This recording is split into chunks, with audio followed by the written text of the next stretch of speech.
کہ زندگی میں جو کسی بندے کو کامیابی حاصل ہوتی ہے وہ رب تعالیٰ کی مدد سے حاصل ہوتی ہے۔ اگر رب تعالیٰ مددگار ہو تو پھر کوئی چیز بھی رستے میں رکاوٹ نہیں بنتی، اور اگر مالک کریم کو منظور نہ ہو تو انسان بہترین سیاستدان ہو، اچھا ایڈمنسٹریٹر ہو، اس کا ذہن بڑی وسعت رکھتا ہو، بڑی اچھی پلاننگ کرنا جانتا ہو، سارا کچھ ہو، تو بندہ ناکام ہو جاتا ہے۔ مسلمانوں کو جتنی کامیابیاں ملی ان کا پس منظر صرف اتنا تھا کہ اللہ تبارک و تعالی نے اپنے بندوں کی مدد فرمائی، اور اب تعالیٰ نے قرآن مجید میں اس حقیقت کا بیان کیا، فرمایا بل اللہ مولاکم، فرمایا بلکہ اللہ تمہارا مولا ہے، وَهُوَ خَيْرُ النَّاصِرِينَ، اور وہ بہترین مددگار ہے۔ وہ جو رب تمہارا مولا ہے وہ بہترین مددگار ہے، اور اگر وہ مدد کرے تمہاری، سورہ آل عمران میں آگے جا کے ارشاد فرمایا اگر اللہ مدد کرے تو پھر تم پر کوئی غالب نہیں آ سکتا، اور اگر وہ تمہاری مدد چھوڑ دے تو پھر کوئی تمہاری مدد کر سکتا؟ کوئی مدد نہیں کر سکتا۔ بدر کی جنگ بھی اور فتح مکہ بھی رمضان المبارک میں ہوا ہے۔ میں دونوں پر غور کر رہا تھا تو ایک نیا مضمون میرے ذہن میں آنے لگا۔ بدر کی جو جنگ ہے اس میں بھی ایک عجیب انقلاب آیا ہے کہ 313 نے 1000 سے مقابلہ کیا، اور جن 1000 سے مقابلہ کیا وہ اسلحے سے لیس تھے، اور یہ جو 313 ہیں ان کے پاس 6 زرہیں، 8 تلواریں، چند گھوڑے، لیکن اللہ نے کامیابی دی تو خود رب نے بیان کیا کس طرح دی، فرمایا وَلَقَدْ نَصَرَكُمُ اللَّهُ بِبَدْرٍ وَأَنْتُمْ أَذِلَّةٌ۔ وہ کامیابی اس طرح ملی ہے کہ رب نے تمہاری مدد کی تھی، تم تو کمزور تھے، اللہ نے بدر میں تمہاری مدد کی، تم جیت گئے۔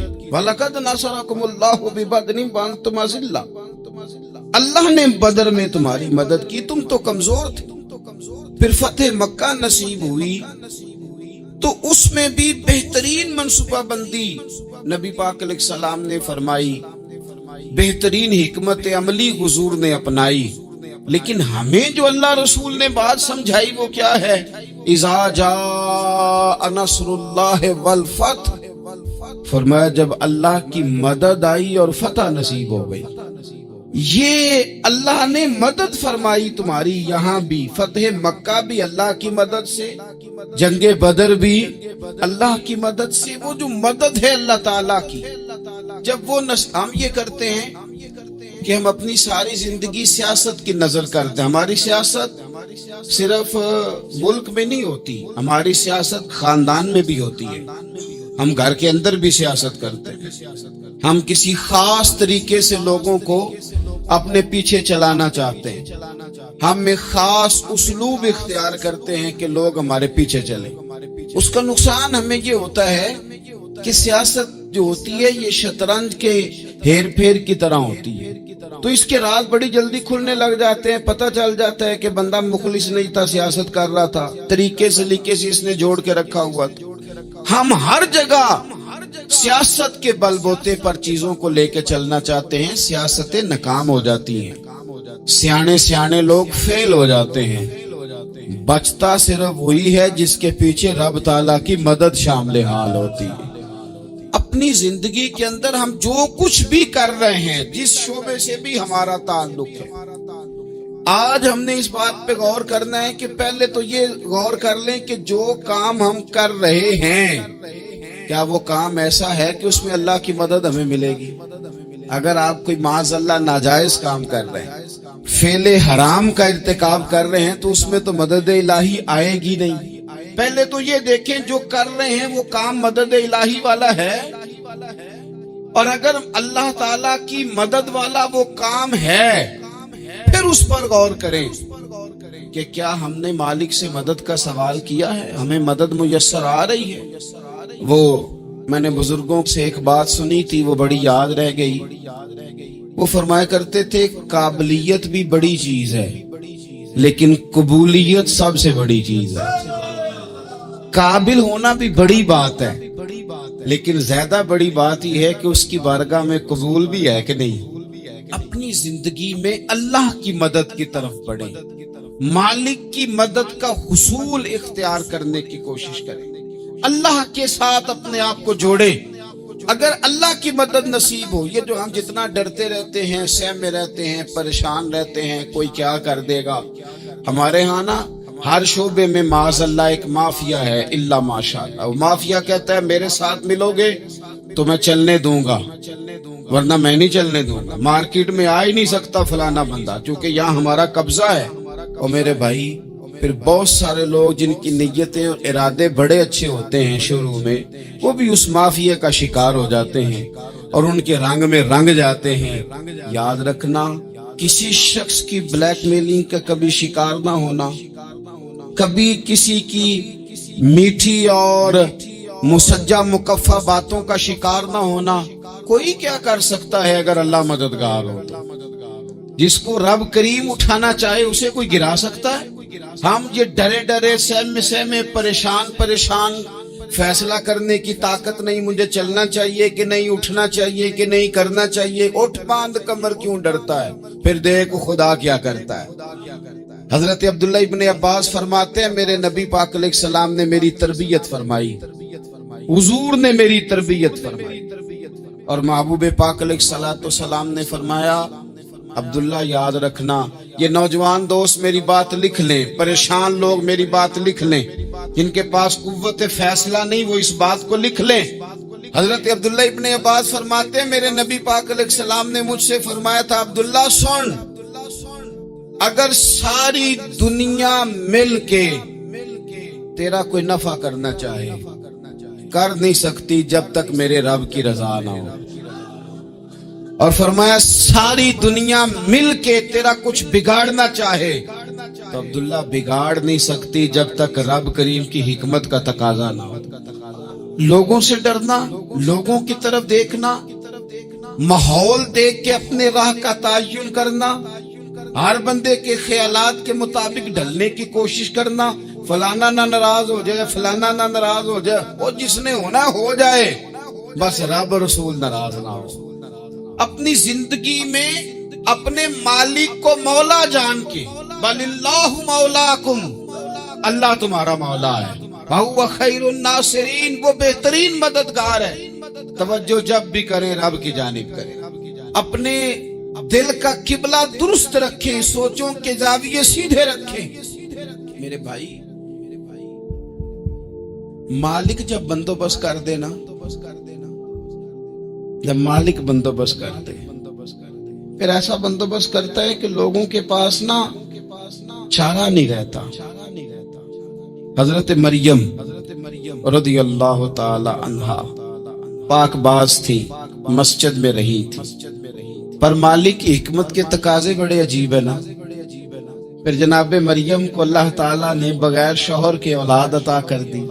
یہ بات ہی ایسی تھی، کسی نے کہا تھا کہ مخلوق تو فنکار ہے اس درجہ کے پل بھر میں سنگے در کعبہ سے بھی اصنام تراشے، تم کون ہو کیا چیز ہے داغے کبابی، لوگوں نے تو مریم پہ بھی الزام تراشے۔ تو لوگوں نے کہا کدھر سے لے آئی بچہ، تیرا باپ تو ایسا نہیں تھا، کہاں سے لے آئی؟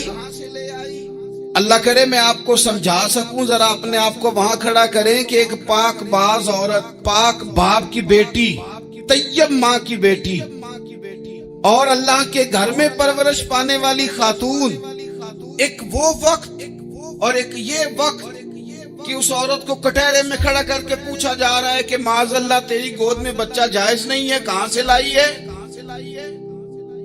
اب خود سے صفائیاں بندہ کتنی کو دے، کتنی کو وضاحتیں کرے۔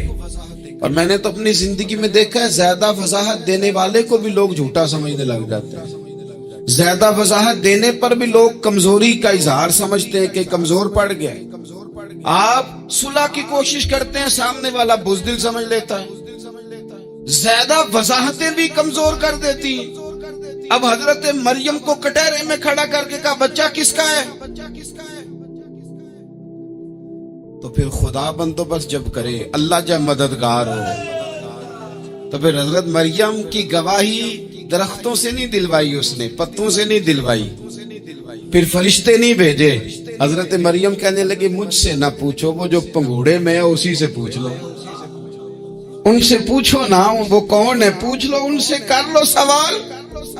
انہوں نے کہا پنگوڑے میں چند دنوں کا بچہ، یہ جواب دے گا.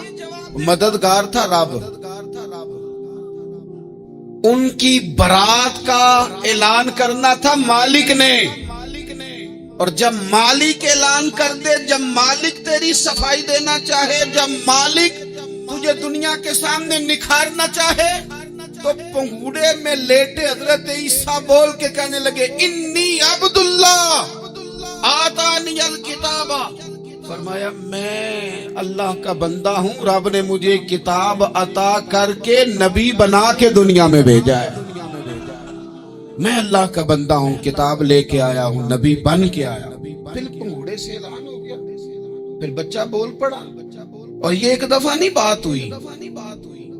یہ بنی اسرائیل میں ایک جریج نام کے شخص بھی تھے جو نماز پڑھ رہے تھے. بعض نے لکھا ہے نفل نماز تھی. اماں نے پکارا تو آئے نہیں، تو ماں کے منہ سے نکل گیا تو اتنی دیر تک مرے گا نہیں جب تک کسی بے حیا عورت کا منہ نہ دیکھ لے. تو وہ عبادت گزار تھے، لیکن لوگوں نے ان کی عبادت، ریاضت، پرہیزگاری کو نہیں دیکھا. بس ایک عورت کو بھیج کے الزام لگوا دیا. وہ عورت آیا جایا کرتی تھی، اب آ جاتی ہیں عورتیں، مسئلہ پوچھنے کی نیت سے بھی آ جاتی ہیں. ماحول میں کچھ جگہ ایسی بھی ہیں جہاں عورتیں دم کرانے کے بہانے آ جاتی ہیں. وہ خاتون آتی جاتی تھی اس خانقاہ پہ، آستانے پہ. یہ بخاری میں موجود ہے. پھر اس نے کہا میری گود میں جو بچہ ہے یہ انہی کا ہے. مجھے بتائیں کیسے بندہ وضاحت دے. حالات خراب ہو گئے، لوگ کٹیا جلانے لگے، ماحول اور طرح کا بن گیا. میرے نبی پاک علیہ الصلوۃ والسلام فرماتے ہیں پھر اس رب کے بندے نے کہا مالک تو کریم ہے، تیری مشیت کا تقاضا آیا جو میری ماں نے جملے بولے تھے، پر اب میں وضاحت دینے کے قابل نہیں رہا. اب تو ہی کرم کرے گا تو دروازہ کھلے گا. تو وہ چند دنوں کا بچہ پنگوڑے میں بول کے کہنے لگا میں اس درویش کا نہیں، میں تو فلانے چرواہے کا بچہ ہوں، وہ جو بکریاں چراتا ہے. رب کی مدد کو پکاریں. ایک وقت انسان پر زندگی میں ایسا آتا ہے کہ اسے یوں محسوس ہوتا ہے کہ میرا سایہ بھی طرح سے پیچھے ہٹ گیا ہے. اسے یوں لگتا ہے کہ میں کسی سہارے پہ ہاتھ ڈالتا ہوں تو وہ بھاگ جاتا ہے مجھ سے. لیکن مالک کی بارگاہ ایسی عظیم بارگاہ ہے. رب رسول کے آستانے اتنے بڑے ہیں کہ آپ جب وہاں کشکول طلب دراز کرتے ہیں تو جھولی پھیلانے میں دیر لگتی ہے، ان کو بھرنے میں تو کوئی دیر نہیں لگتی. ہم نے اپنا سوچ کا قبلہ ہی دنیا کو بنا لیا. یہ جو اللہ والوں کی مدد ہے یہ تو ہے اللہ ہی کی مدد ہے. لیکن یہ جو سیٹھوں کی طرف توجہ کرنا، نوابوں کی طرف توجہ کرنا، دنیا داروں کی طرف توجہ کرنا اور اپنا مزاج اس طرح کا بنا لینا، یارو گردن کو جھکا دیتا ہے خیرات کا پتھر. جہاں میں مانگنے والوں کے سر کبھی اونچے نہیں ہوتے. اور اقبال کہتے ہیں غیرت ہے بڑی چیز جہانے تگ و دو میں، پہناتی ہے یہ فقر کو تاج سردارا. میں عرض کروں گا کہ اپنی آپ جب توجہ کا قبلہ اللہ رسول کو بنائیں گے تو رب فرماتے وَيَرْزُقْهُ مِنْ حَيْثُ لَا يَحْتَسِبُ، میں نہ تجھے وہاں سے رزق دوں گا جہاں سے کبھی تیرا گمان بھی نہیں گیا ہوگا. یہاں سے بھی مل سکتا ہے، تو نے سوچا بھی نہیں ہوگا. بخاری شریف میں حدیث ہے، حضرت جابر ابن عبداللہ فرماتے ہیں نبی پاک صلی اللہ علیہ وسلم نے 300 لوگوں کا ایک لشکر روانہ کیا کسی مہم کے لیے، کسی جہاد کے لیے. حضرت ابو عبیدہ بن جراح رضی اللہ تعالیٰ عنہ امیر لشکر تھے. فرماتے غربت اتنی زیادہ تھی، بھوک اتنی زیادہ تھی کہ ایک ایک کھجور دن میں ایک وقت کھانے کو ملتی تھی، اور کچھ دن ایسے آئے کہ اب کھجور بھی نہیں مل رہی. فرماتے اتنی زیادہ بھوک لگی مجاہدین کو، 300 بندہ پتے کھا کے گزارا ہونے لگے. یہ بخاری میں موجود ہے. آپ فرماتے کہ دریا کے کنارے ہمارا پڑاؤ تھا، ٹھہراؤ تھا. جب بھوک سے نڈھال ہو گئے نا وَيَرْزُقْهُ مِنْ حَيْثُ لَا يَحْتَسِبُ، اللہ وہاں سے روزی دیتا ہے، گمان بھی نہیں ہوتا۔ فرماتے ہیں ایک مچھلی اللہ تعالیٰ نے دریا کے کنارے بھیجی، فرماتے ہیں وہ تھی تو مچھلی پر پہاڑ جتنی تھی۔ بخاری میں لفظ ہیں، حضرت جابر ابن عبداللہ رضی اللہ تعالیٰ عنہ فرماتے ہیں 300 آدمی 18 دن تک اس مچھلی کو کھاتے رہے، مچھلی ختم ہی نہیں ہوئی۔ مچھلیاں نہیں، مچھلی کہتے ہیں 18 دن 300 بندہ کھاتا رہا، مچھلی ختم ہی نہیں ہوئی۔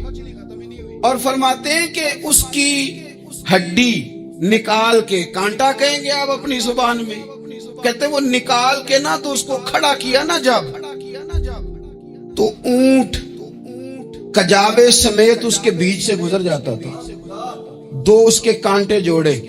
فرماتے ہیں وہ اس کا گوشت ہم کھاتے تھے اور اس کی چربی بطور تیل کے ہم جسموں پہ ملتے تھے، بیماروں کو اس سے سکون آتا تھا، تندرستی شفا ہوتی۔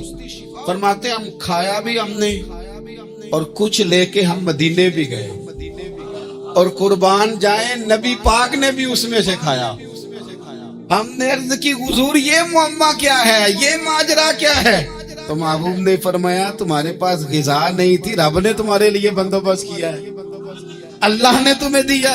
مکان شروع کر لیا، ایک صاحب نے وہ مکان بنانے لگے، آپ وہ حساب لگا رہے ہیں، کہتے ہیں میرے پاس اتنے پیسے ہیں، اتنے میں نے فلانے دوست سے کہنا ہے اس نے دے دینے، اتنے فلانے رشتہ دار سے کہنا ہے اس نے دے دینے، اتنے فلانے سے کہنا ہے اس نے دے دینے۔ یہ ساری کاپی بنا کے مکان شروع کر لیا۔ جو روز کہتا تھا نا کوئی حکم ہو جاتے دسی، سب سے پہلے اس کو کہا میاں پیسے چاہیے دن، وہ کہندا ہو کل ہی منڈا ٹوریا، کدے تو پرسوں 10 داتے لب جانے سن۔ میں آپ کو اپنے تجربے کی بات بتا رہا ہوں۔ جن لوگوں کا خیال ہوتا ہے نا کہ آپ سٹارٹ کریں فلانا کام، ہم آپ کے ساتھ ہیں، اللہ کا ہی کوئی نظام ہے، وہ بالکل بھی نہیں ساتھ ہوتے۔ لیکن ایسا نہیں ہے کہ کوئی ساتھ نہیں ہوتا، اللہ تعالیٰ بڑے اسباب پیدا کرتا ہے، وہاں سے دیتا ہے جہاں سے گمان بھی۔ ہمارا یہ ذہن بن جاتا ہے ہم ساری اپنے حساب سے چلتے، اتنے رشتہ داروں سے، اتنے کون آپ کے ساتھ چلے گا، سوال ہی نہیں پیدا ہوتا۔ یہ سارے کام چھوڑ کے سب سے پہلے 2 رکعتیں پڑھو، اپنے رب کی بارگاہ میں، رسول کائنات کی بارگاہ میں گزارشات اور استغاثے پیش کرو، وہاں سے خیر طلب کرو۔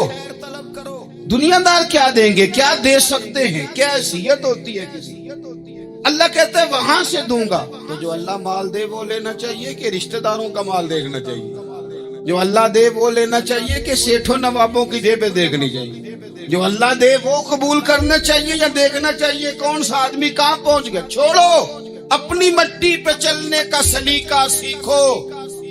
کسی کے سنگ مرمر پہ چلو گے تو پھسل جاؤ گے، پھسل جا۔ اس پر ایک اور بات عرض کر دوں، صحیح بخاری سے، مسلم سے ایک اور بات۔ کچھ چیزیں ایسی ہیں جن سے اللہ کی مدد آتی ہے، مدد ملتی ہے۔ ایک چیز ان میں سے ایسی ہے جس سے بہت مدد نازل ہوتی، وہ ہے کہ جب رب آپ کو دے نا تو پھر آپ بھی اس کے رستے میں دیں، پھر مدد آتی ہے، پھر اور آتا ہے۔ بخاری مسلم میں حدیث ہے، یہ زیادہ ہی توجہ طلب امر ہے، اس پر آپ غور کریں گے۔ حضرت ابو ہریرہ فرماتے ہیں کہ نبی پاک علیہ السلام نے فرمایا ایک شخص نے بادلوں کے اندر سے آواز سنی کہ فلاں آدمی کا کھیت اور باغ خشک ہو گیا ہے، وہاں برسو اور اس کے کھیت کو سیراب کرو۔ وہ بڑا حیران ہوا کہ بادل سے آواز آ رہی۔ پھر اس نے دیکھا کہ ایک پہاڑی پر بارش ہوئی، وہ بادل وہاں برسا، پھر نالیوں سے ہوتا ہوا پانی ایک طرف چلا۔ تو جس نے آواز سنی تھی، حضور بیان کر رہے ہیں، وہ بھی پیچھے پیچھے چلا کہ پانی کدھر جا رہا ہے۔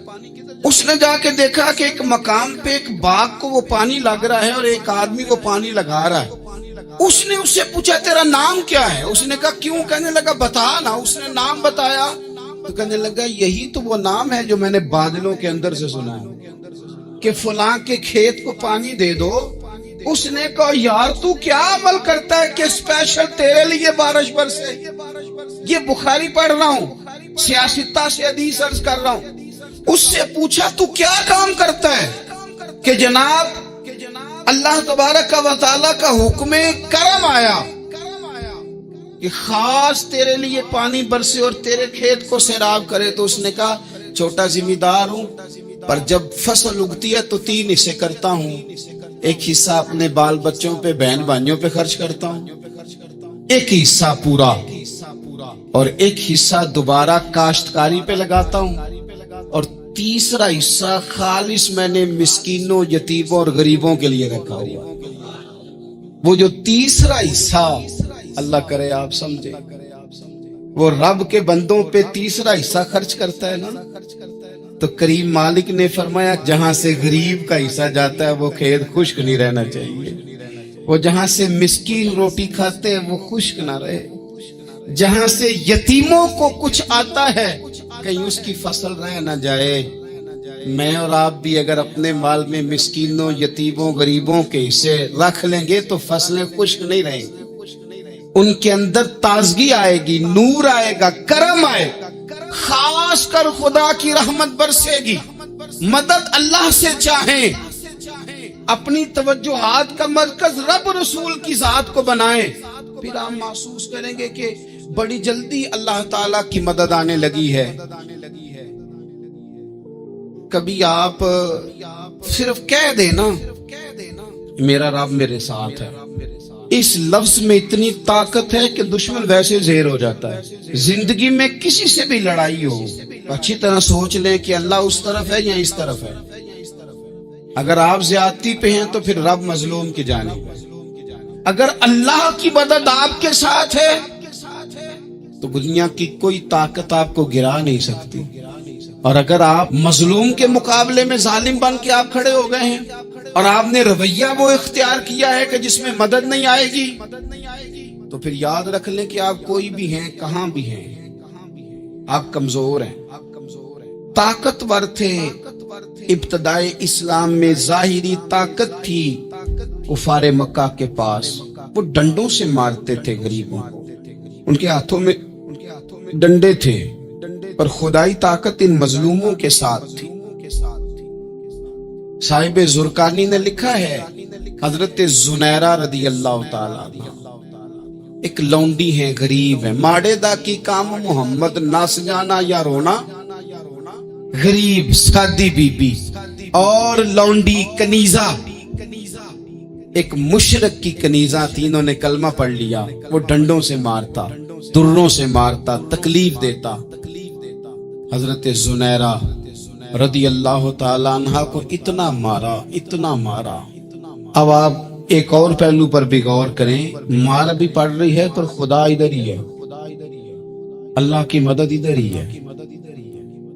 رب کہتا ہے کہ پہلے تو صبر کرنا، ان اللہ مع الصابرین، تو صبر کرے گا تو پھر رب کی معیت ملے گی، ذرا ٹھہرنا، تو تھوڑا ڈاٹنا۔ ان الذین قالوا ربنا اللہ ثم استقاموا تتنزل علیہم الملائکہ، تو کہے اللہ میرا رب ہے، پھر تو پہلے ڈٹ، پہلے تو نے ڈٹنا ہے۔ ثم استقاموا، جو ڈٹ گیا، تتنزل علیہم الملائکہ، ڈٹنے والے کے لیے مدد آتی، پہلے تھوڑا ٹھہرنا پڑتا ہے، پہلے تھوڑا صبر کرنا پڑتا ہے، حوصلہ کرنا پڑتا، اس کے بعد مدد آتی۔